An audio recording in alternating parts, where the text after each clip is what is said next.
I started playing guitar when I was in high school, and like every kid in high school, I like pop music, rock music.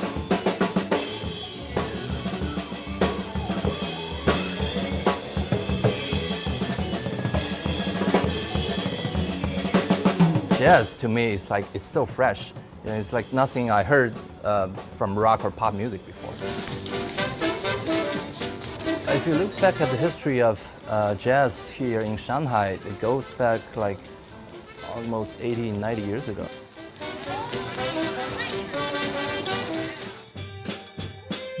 When I was a student here about 10, 15 years ago, there's already local Chinese musicians playing all around the city, and they're still playing now, but younger generation is coming up.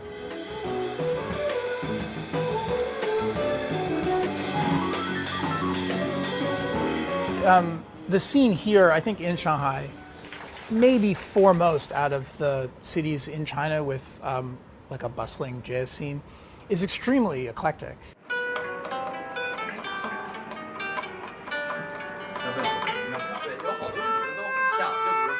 Chinese musicians working with other musicians in cities like Shanghai and Beijing and elsewhere, and just working really hard on their craft. So it's a kind of like cultural fusion like jazz was since the beginning.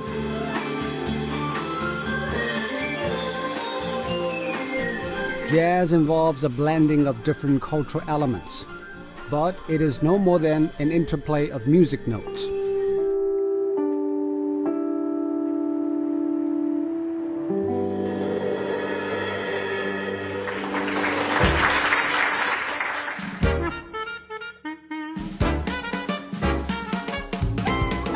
Also in Shanghai, there is a much larger experiment of fusion of people, money, and ideas. It happens here in Disneyland, the first American theme park on the Chinese mainland. We decided that we were going to focus on what we call authentically Disney and distinctly Chinese. For example, the castle that's behind us, it's the tallest castle in the world, but at the tallest peak of it, there is a peony flower at the top. A peony flower, that's a right. Chinese that's flower. Right. That's right.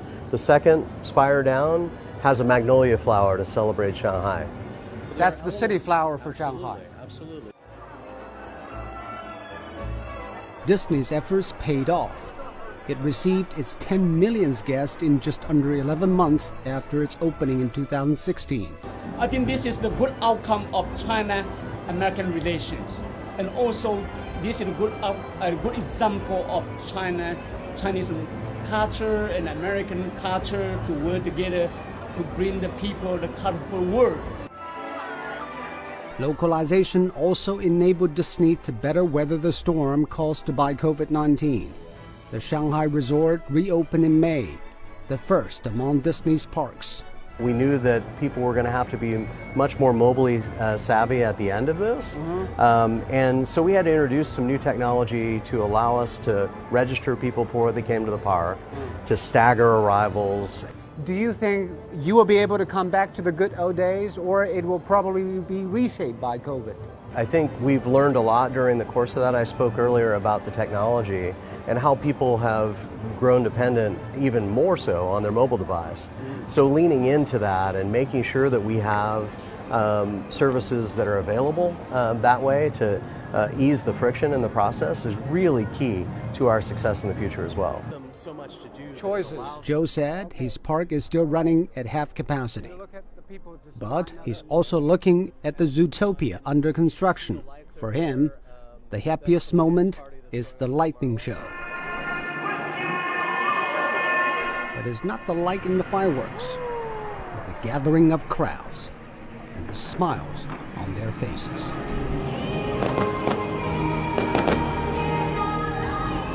Be it jazz or Disneyland, it is about fusion. People and ideas can only thrive in the context of coming together. This is the story of Shanghai, and it can be the story of the entire world.